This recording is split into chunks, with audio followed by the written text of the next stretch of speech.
Welcome to Japanese Cooking 101. Today we are making Kaki Dotenabe, a hot pot dish with oysters and vegetables in strong miso-based soup. These are the ingredients.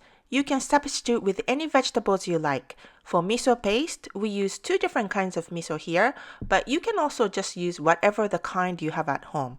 For more information, visit our website, japanesecooking101.com.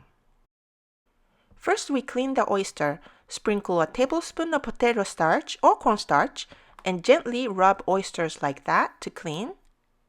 And wash out the starch under the running water. And strain and set aside. Cut the napa cabbage into bite-sized pieces.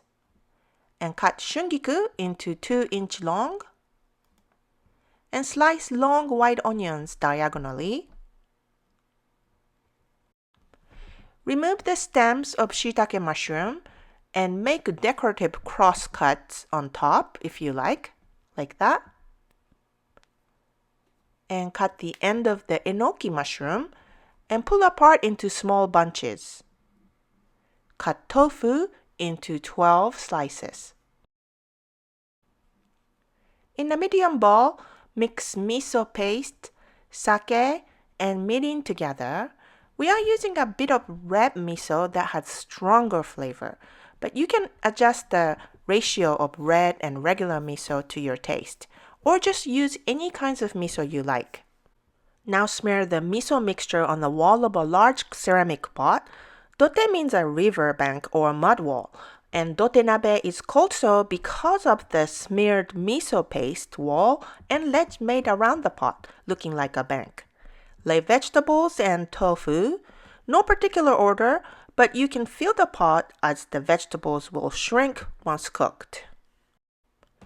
Add the kombu dashi. Watch the video for our super easy kombu dashi recipe.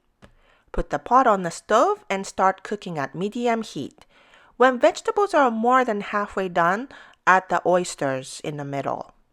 Cook for a few minutes until oysters are cooked through. You can cook this right on the table and eat family style. The miso on the side will eventually all dissolve and make a very flavorful sauce. Try this one for a cold night and it will warm you up very well. 美味しい。